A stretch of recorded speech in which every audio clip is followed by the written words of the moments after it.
Hello everybody, welcome back to my channel. That's me, your English instructor, Riaz Eshaan. Hope you will be okay and enjoying your life. Well, today we're gonna start basic tips and tricks of English grammar through which we can learn English easily, right? Because before learning any language, you are supposed to know 4 steps of any language. For example, if I say, if you want to learn Urdu language, so you need to know, you are expected to know a 4 step of Urdu language. If you want to learn Russian language, you are supposed to know 4 steps of Russian language. Same like this, if you want to learn English language, so you are expected to know and you are expected to learn 4 steps for learning English.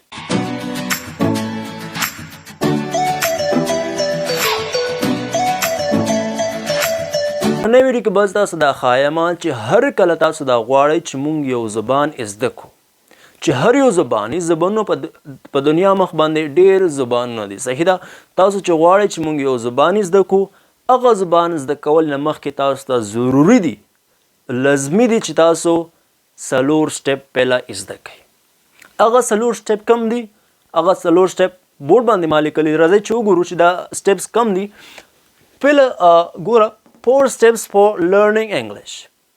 ما لکه څنګه تاسو ویل چې د هر زبان خپل مطلب سټپ سي 4 سټپ سي هر زبان سټپ سي صحیح ده همدغه شان د انګلیش هم سټپس دي چې هر کله ته دا سټپس پیژنې نو لازمي ده چې مطلب ته بخې په انګلیش کې تا به انګلیش خامخه به درځي خو که چیرې ته هغه سټپس نه پیژنې نو امید نه مې راځي صحیح ده فعل سټپ کې راځي لیډرز لیډرز ته ویل کېږي پهله خو دا خبره واضحه کوم درته چې لیډرز دا ډبل ټي چې کوم دا ډبل ټي دا امریکن په ډي باندې بدلوي صحیح ده چې هر کله ټي په مابین د 2 واولو کې راشي واول کې راشي امریکن هغه ټي په ډي باندې بدلوي په امریکن انګلیش کې دا لیډرز ویل کېږي او برټش انګلیش کې دا لیټرز ویل کېږي صحیح ده تاسو به وایئ لیټرز صحیح ده خو امریکن انګلیش کې دا لیډرز دي نو لکه څنګه چې موږ سره په اردو کې دي تهجي صحیح ده الف با پا تا ټا صحیح همدغه شان انګلیش کې هم دي هغې نه پس دویم سټپ کې چې کوم دغه ورډز دي ورډز الفاظ اردو کې الفاظو ته ویل کېږي دریم سټپ کې هغه سننس ته چې تاسو په برټش انګلیش کې سنټینس وایئ صحیح ده خو امریکن کې دا سیننس ویل کېږي همدغه شان پیراګراف مطلب د عبارت یو ټوکړه صحیح ده نو دغه سټپس دي چې هر کله ستا دغه سټپ زده خبره یقیني ده چې ته به انګلیش زده کېږي ټول یو بل سره څه دي لینک دي صحیح ده دا ټول یو بل سره لینک دي اوس که چیرې دا ستا نه زده لاندې به دې خامخا نه زده چې لیټر تا ته نه درځي نو خامخا به ورډز نشي جوړوی چې ورډز نشي جوړوی نو سنټینس به نشي جوړوی چې سنټینس نشي جوړوی پیراګراف به هم نشي جوړولی دا ټول یو بل سره څه دي لینک دي سره ځو چې دا مکمل تفصیل کې ووایو خو مخکې لا دی نه چې مونږ هغه سټپ ته لاړ شو If you are new here on my channel, you are requested to subscribe my channel. Don't skip this video, watch it till end, and you are requested to share this video with your friends, especially those who are in need of it.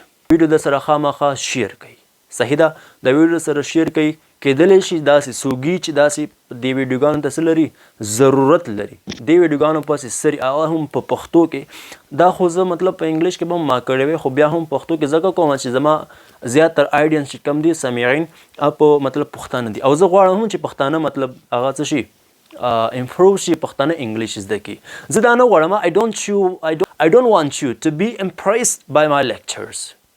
I don't want you like that, okay? I just want you to be good at English. I just want you to be motivated. I just want you to be a leader. I just want you to be a teacher. And I just want you to be a student, okay? زه صرف دا غواړم چې تاسو مطلب د دې قابل شئ چې دا ټول څه کوي زده کوي خو دا به تاسو هله زده کوئ چې هر کله تاسو ما سره مطلب کومک وکړئ په دې کې صحیح ده تاسو ما سره کومک وکړئ او زه به هغسې مطلب نور ویډیوګانې به راوړم دې نه ډېرې ویډیوګانې به راوړم ځکه چې زه به انسپایر شم صحیح ده به هله کېږي چې کله تاسو ما سره په دې کې شرکت کوئ کوپریشن پکې کوئ نو خامخا به زما څه کېږي حوصله افزایي راځو چې بس انګلیش دغه ټپس تاسو په ذهن کې دغه ټپس نو یقینا چې تاسو به انګلیش ډیر په اسانه انداز سره ایسته شي. صرف دغه رول دومره په ذهن کې کینوئ.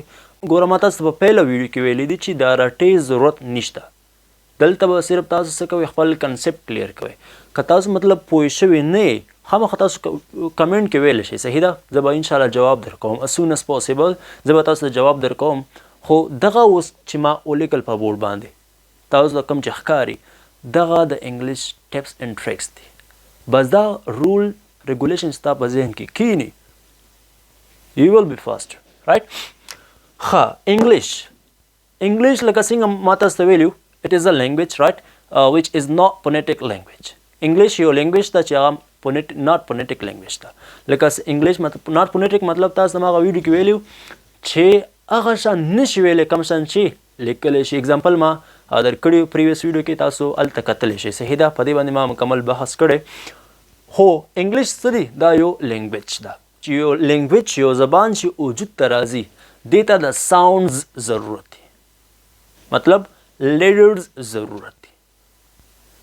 لیډرز څه ته ویل کېږي؟ حروفو ته. د حروفو ضرورت ورته وي پهله. صحیح ده؟ یو زبان چې وجود ته راځي د دې ضرورت وي ورته. تاسو ته به اے بي سي درځي د دې چې کوم لیډرز دي د مطلب د انګلیش کوم لیډرز دي. صحیح ده؟ لکه A B C D E F G H I J K L M N O P Q R S T U V W X Y Z. Here I said Z. Might you think that I did mistake? But no, I'm right. Here, if I talk about British language and American language, here's difference. British people call it Z. In American English, you can say like Z. Z. All the letters, except it, all the letters are same. Except Z. Z is different. There's big difference. मतलब دا چې په دې Z کې چې هر کله دې پروننسیشن کوي برټش ولا کم دی هغه Z وایي. صحیح ده؟ Z. خو امریکن والا هغه زی وایي. کنفیوز کیږئ مه. صحیح ده؟ سره لیډر څو دي په انګلیش کې عین حواله تر زیډه پورې هغه 26 دی. مطلب 26. صحیح ده؟ مطلب شپږویشت 26. خو دې 26 ته په انګلیش کې څه وایي؟ مطلب د ګروپ ته د لیډرز چې مطلب رواله په یو ګروپ کې واچي ته څه ویل کېږي؟ الفابet.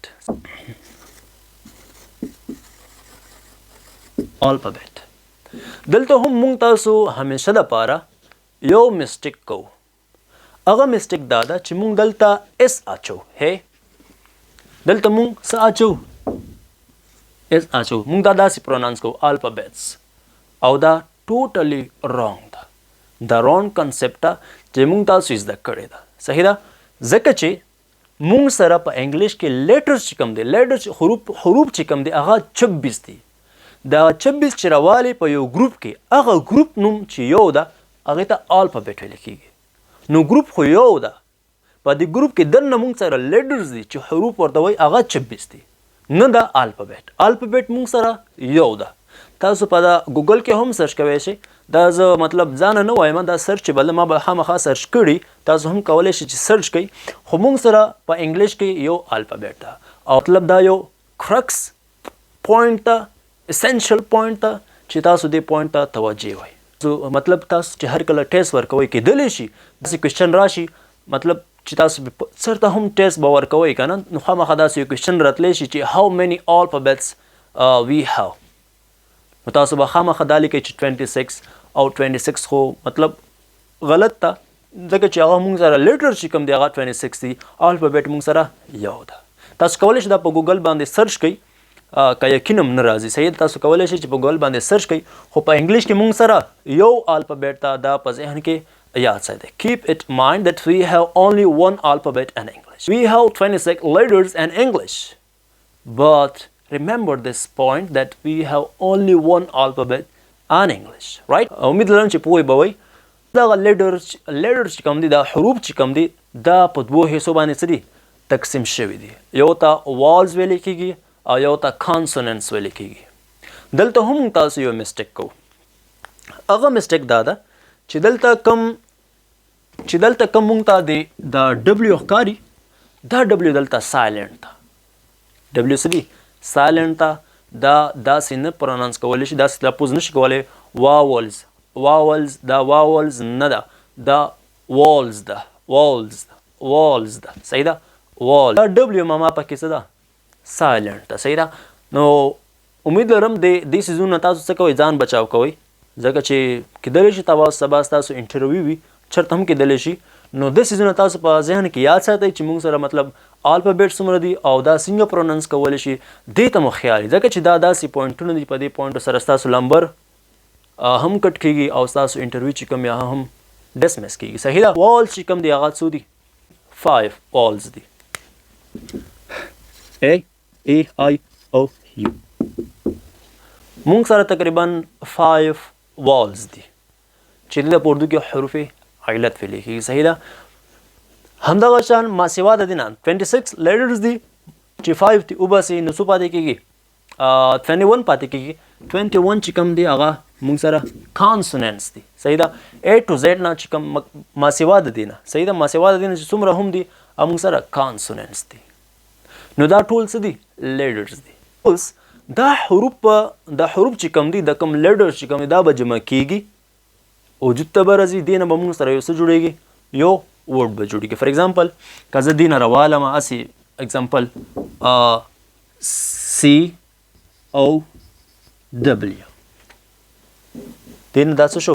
حروف دي. ډبلیو هم یو لیټر ده، رایټ، یو حرف ده. او هم یو لیټر ده، یو حرف ده. سی هم ده.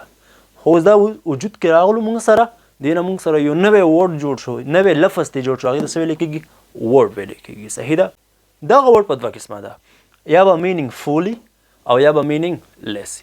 مطلب یا به بمانه لفظ یا به بېمانه لفظ، یا به مانه ورکوي او یا به نه ورکوي. صحیح ده؟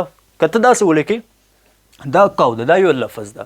که ته دا داسې ولیکې OCW، نو اوس دلته دا معنا نه ورکوي، ځکه دا صحیح ده لیټرز خو راجمع شو، خو دا مینینګ لیس ده، معنا نه ورکوي. صحیح ده؟ امید لرم چې پوه شوي به وئ. اوس دغه ورځونه چې کوم دي، ورځونه راجمع شي، هغې نه موږ سره څه جوړ شي؟ سننس جوړ شي. فار ایگزامپل